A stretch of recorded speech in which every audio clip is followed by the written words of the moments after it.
What's up, guys? Welcome back to the channel. Here we are with another reaction, and in this one we have 7 American habits that are rude in the UK. American in the UK. I'm excited to see these 7 habits that would be looked at as rude in the UK. Before we dive in, if you guys have it to enjoy, please don't forget to subscribe, give a video a thumbs up, and if you'd like to support the channel by becoming a member, hit that join button to receive your exclusive benefits. Don't wait. Let's see what we got. The British person that I was with was like, we can't just move. We have to ask. And I'm like, you don't have to ask. You just do it, and then it happens. Honestly, I was considered a quiet person in the US. I spent my entire life in the US with people asking me to speak up and to talk louder because they couldn't hear me. I moved to the UK, and within a couple days, people are telling me to be quiet. Hi, and welcome back to the Girl Gone London channel. If you're new here, my name is Kaylin. I'm an American who's lived in the UK for over 10 years, and today we're talking about 7 American habits that are considered rude in the UK. I have accumulated many of these examples personally, as well as stories I've heard from fellow American expats who live in the UK and are usually trying to do their best, but are sometimes accidentally being rude or just weird. Now, the first thing on my list of an American thing to do that would be considered rude or not acceptable or just strange in the UK is giving a guest a house tour. So in the States, it's not considered weird. Americans love giving a house tour. A visitor comes over to your house and you want to show them around your house. And I know that the British people in the audience are initially going to think, well, it's because Americans want to show off their house. And we don't do that here. We don't brag about things like Americans do.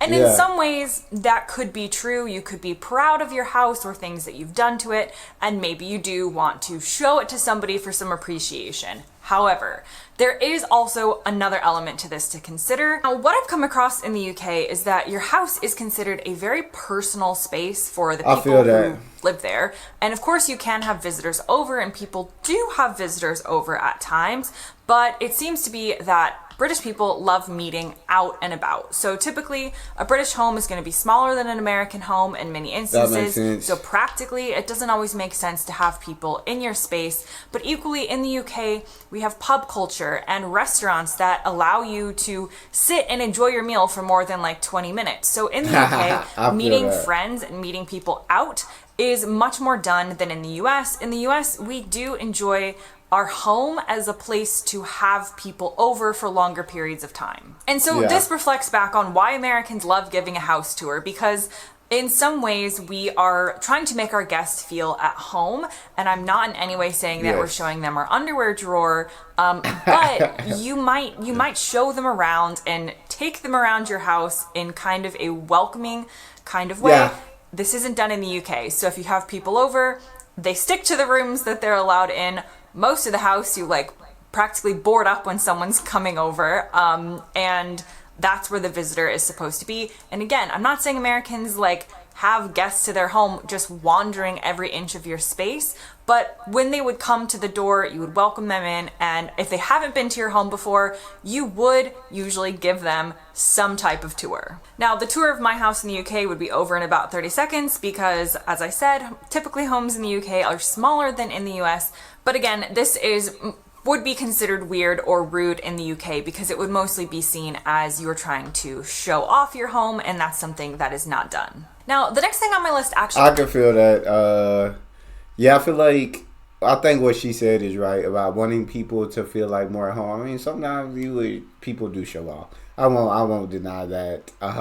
Deny that statement. Sometimes people do show off. And sometimes people are just like really excited about what they have, and they think their design and everything is beautiful, and they want you to kind of think the same. So it's more for, I guess, someone else's acceptance. Sometimes. But I feel like a lot of the time, you want your guests to feel like if you're meeting up at your house and then you're doing some kind of event at your house, you're enjoying time at your house with your guests, you do want them to feel as at home as possible. In the UK, that's really cool. There's so many places to go out, pub culture, restaurants where you can sit and chill, enjoy your meal, enjoy the company. You can do all this out and about so much. But in the US, I feel like a lot of people, yes, they do like to to chill, like have friends over in their home, and you want your friends to feel as at home as possible. Completely agree, but I understand why that would be rude in the UK. I don't mind going to someone's home, chilling in the room, chilling in the living room, never seeing a toy. Just living room and bathroom. That's all I need to know. That's all I need to know. But so that's really fascinating. Just two different kind of cultures. That's really interesting. Actually has to do with American servers within a restaurant and the behavior that would be considered rude, which is not only constantly checking in on you and kind of in some ways probably to a British person bothering you during your meal, but in the US servers, just as a general rule, this isn't just one person or considered rude or anything, they will give you your check or your bill for the meal basically as soon as they've delivered the food. It almost feels that way. A couple minutes after. That would be considered extremely weird and extremely rude in the UK, as if your server is trying to get rid of you. But the thing is, in America, they kind of are, because they rely on tips, which is an entirely different video, and so much of their wage comes from being able to turn over tables quickly. And this would never fly in the UK. The restaurant experience is totally different. And so if a British family does go to the US, that's something to remember, that the American waiter or waitress is not within the context of American culture being rude by giving you your bill for the meal really soon after they serve you your food. Another American habit that is considered rude in the UK. I feel like, yes, I'm in agreement with. I didn't think about it like I used to not think about it like that. I used to, because I'm not one who likes sitting in a restaurant too long. But I do agree with them in the sense of, first of all, the constant checking up on you. It's like, I think there just has to be a good balance of it. Because I don't want you to give me my food, give me my drink, and then disappear the rest of the time. Or take my order, bring and disappear the rest of the time. No, I do want to be checked up on like a couple of times in case I do need a refill, in case maybe I need some kind of sauce or anything. But I don't want you like every 5 minutes asking if I need anything, because you are interrupting like conversation or anything going on at the table. So as long as there's a good balance of it, works out perfectly. Bringing the check, I'm one, like I said, I don't like sitting in restaurants too long, and that may be because I grew up here in American culture, and so when they do bring me my check after they serve the food, I kind of like that, because like I don't have to wait on it. As soon as I'm done eating, I can pay you out and I can go. I don't have to wait 10 minutes after I finish eating for you to bring the check around, and then no, it's like I got to go. Waiters, their pay is dependent upon tips, so I can see why they would need to turn over tables very quickly, and I can see why that wouldn't fly over in the UK. That's not the culture that you guys have over there. You guys go out and you enjoy your company, you enjoy that time with each other. So just again, very different cultures. I can see how that would be rude in the UK. That wouldn't fly. Has to do with eating as well, and that is to do with what you do with your knife and fork after you finish a meal. So in the UK, the polite thing and general thing you're supposed to do, and people just seem to do as a matter of like not even thinking about it, is you put your utensils together on your plate and it looks something like this. And this is not really done in the US. So there is no official signal for I have finished my food or I am done with my meal. True. And you kind of just leave your utensils wherever you want to leave them. They could be on the plate, they could be off the plate, they could be making a cross, they could be like just stacked in any weird old way. You basically just throw your utensils down, and that means you're done. That is considered rude in the UK in the sense that it's just the polite thing to do to finish your meal by putting your utensils together on the plate, which is something that I have gotten better at remembering to do, but I still have to sometimes remember to do it naturally, and I see other people around me in the UK just doing this naturally, and I have to remember to gather all of my utensils and put them in this line on the plate to show that I'm done. The next thing on my list... I was just kind of fascinated to be... that was very interesting. It's cool that you guys have a signal to show that when you're done. Yeah, we don't have any at all. I like stack my plates or something, and I mean, I'm done. I don't know. That's a really cool thing, UK. Is Americans being loud. So, I mean, I'm not going to sit here and say that we're not loud.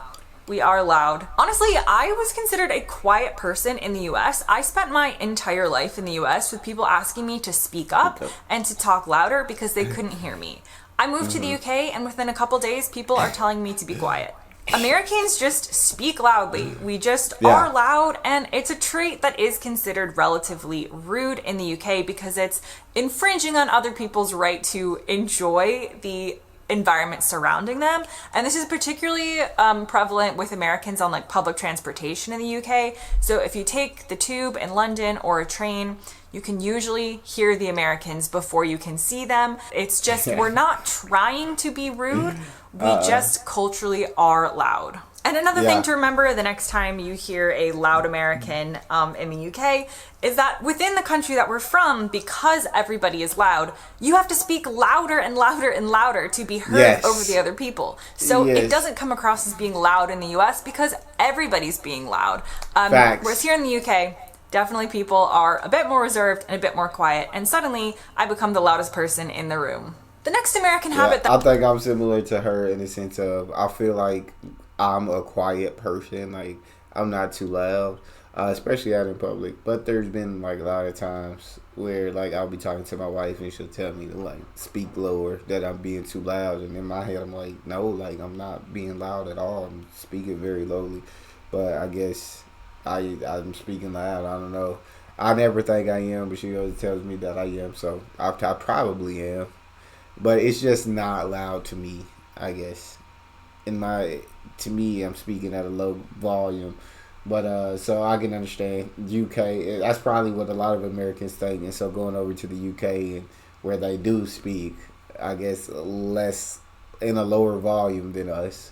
And their thing is you can hear Americans before you see them because we're so loud. So I guess we that's just how it is over here. We loud people. I don't know how else to say it. That's considered rude in the UK, and this is definitely a little bit of a cringy one, is not saying please or thank you or please can you do this, not having those like niceties attached to what you're saying. And this is definitely one of those things I notice when I'm in the US. An example would be if you are in a store and asking where something is. In the UK, you would go up to a person and you would say, oh, sorry, can you please tell me where the flower is? Or you would just have all these different words to say, excuse me, please can you help me, or something like that. Yeah. In the US, a lot of people, and this does depend on region a little bit, but a lot of people would just go up to the person in the store and they wouldn't have any of these other words. They would just say, where's the flower? And they might say it in a way that to us in the States is still a nice way of saying it. I'm not saying that they're going to be demanding. We could still say it nicely, but we wouldn't include the other words like, excuse me, please can you help me, can you do this? We would just kind of go in directly with our question. And in some ways this may have to do with the American style of direct communication that I talked about in a previous video, but overall it is just sort of bad manners in the UK and in most countries, so I'm not siding with the Americans on this one, but bad manners to not be saying please, not be saying thank you, and things like that. And the next thing on my list, I always say please and thank you. I agree with her though. A lot of the time, it's not in a mean way. People are just kind of like, hey, can you help me with this or can you do this? And it's not like, hey, sorry to bother you, can you please? That's how I talk. Like if I'm in the supermarket, hey, I'm so sorry to bother you, man, but can you please tell me like where the flower is? But yeah, a lot of people, hey, can you tell me where the flower is? None of it. It's not. Neither way is mean. That's just, I guess, how people ask here. But I do agree with you. I do think the UK way is a much more polite way to talk to people and ask. And please and thank you are very easy words to say. So I think that's very polite. And yeah, I'd probably be on the UK side on this one. List that Americans do that can be considered weird in the UK is talking very openly about religion and asking people questions about their religion. And what I mean by this is, in the UK, religion is seen as a personal thing. So you might go to church, you might not, you might go to another religious venue, you might not, but you're not going to expect people that you don't know to ask you about it. In the US, this is a little different. As a country, America is much more religious than the UK, and it is seen as more appropriate to ask a stranger maybe where they go to church, because the assumption is that a lot of people do, especially in certain parts of the US. Or you might ask them what religion they are. And again, there's going to be differing experiences of this depending on where you live in America and your age and, your social group and things like that. But as a general rule, it's more acceptable in the US to speak about and to ask strangers or acquaintances about religion. In the UK, this is definitely considered rude and not acceptable because religion is viewed as a much more intensely personal and private thing. Yeah. And the final thing on my list... And I feel like I do agree again with the UK on that perspective. I wouldn't just bring that up to somebody out of the blue. If the conversation turned to religion, I wouldn't be afraid to talk about it. Like, that's where the conversation led, and like, I'm all open to talk about it. But I'm not just gonna bring that up to like a stranger or an acquaintance or somebody I don't know, or I wouldn't just bring it up out of the blue. I do think it is a personal thing because I think everybody has a personal relationship in their religion, and so. And I'm not here to judge anyone off what they do or don't believe. I believe my relationship is personal, and so I understand how others would have the same viewpoint. So I do probably agree with the UK on, I wouldn't bring it as much as it's brought up here in the US. I would see it as more of a personal relationship as well. Has to do with queuing, of course it does. The American habit that is considered rude in the UK is essentially pushing to the front of things or taking things before you wait your turn or you ask. In the UK, the art of queuing is well known. People are very good at it. They mastered People are good at lining up, waiting for things, waiting your turn. The British way is sort of just being like, no, you go first. No, you go first. Or just really having a sense of order when it comes to who gets what next. In America, it is kind of everyone for yourself. We are very bad at lining up. I don't know if you've seen the scene in an iconic American Christmas film called Jingle All the Way with Arnold Schwarzenegger, of all people. But there is a scene when they get a toy into the toy shop that all the parents want, and they essentially trample each other to get to it. Yeah. This has happened in the US. Yeah. This is something that I watched and I'm like, yes, this makes sense for America. This is kind of how we operate. And we can even take it from the funny, silly, physical example of, not being able to line up or rushing into a toy shop or something like that. But it also tends to extend to other areas as well. So as an example, there was one time when I was on a plane traveling with a British person, and the plane had empty seats in the same economy section that we booked, so it wasn't first class empty seats, but there were empty seats, and there were seats that I would have preferred to sit in more than the one that I had, but there weren't that many empty seats. So my American self was like, we're just gonna move. We're just gonna move. Yeah. We're not gonna ask. We're just gonna go and move to these other seats that are empty. And this has always worked for me. This is just the American way. I see something that's open. I'm like, okay, nobody else is using this. Yeah. And it's in the same class that I've booked. So I'm just going to go and sit there. I'm going to take it. The British person that I was with was like, we can't just move. We have to ask. And I'm like, you don't have to ask. You just do it. And then it happens. Yeah. But the British way can be seen as much more polite and less rude, to not just go and assume you can do things, but to ask, to again, wait your turn. Is it okay if I go and sit in that other seat? Where the American in me was just like, no one else is doing it, so I'm going to go and do it. Or if you're in a grocery store or something similar, maybe you come up to an item that is running out and you get to it at the same time as another person. In the UK, it's often the polite thing to say, oh no, go ahead, you have it, you take it. An American is like, no, I got here 0.3 seconds before you, I'm taking this, have a nice day. I'm not saying it's the best trait to have. I'm just saying that is what Americans are kind of conditioned to be like. You can call it entitled or you can call it bold, whatever you want to see it as. That is definitely an American habit that is not considered acceptable and is considered rude in the UK. Now that brings me to the end of this list. I hope you learned something new, or the next time you encounter an American in the UK, you maybe have an understanding of why they do some of the things they do. Thanks very much for watching, and I'll see you next time. I appreciated that video, and yes, I think the Brits are definitely more polite and everything, and they are the masters of queuing. If I see an empty seat, I'm on a plane and it ain't nobody, we've left, we were in the air or something, I don't know, or the plane's door is closed, so those seats are empty, nobody's in those seats, Yeah, I'm just gonna say I'm gonna move over to the seat, and if they tell me to move back, that's completely fine. I'll move back without an argument. But if they're better seats and they're open and nobody's using them, then I'm probably go dive in the seats, or I would go use those seats just because nobody else is using them and they're open. And like she said, it's the same class, so both economy. So and that's what I paid for. So I do that, but I can understand the British way of politely asking before you do anything. Is also very great. These were just kind of differences in cultures. I feel like all these different things in America just wouldn't be seen as rude. In the UK, these habits would be rude. So just two different cultures. But it was a really cool comparison kind of by her. I really enjoyed that. If you guys enjoyed, first put your thoughts in the comment section. I want to hear what you got to say. But then make sure you subscribe, get a video a thumbs up, and check out the next one. I'll see you guys next time.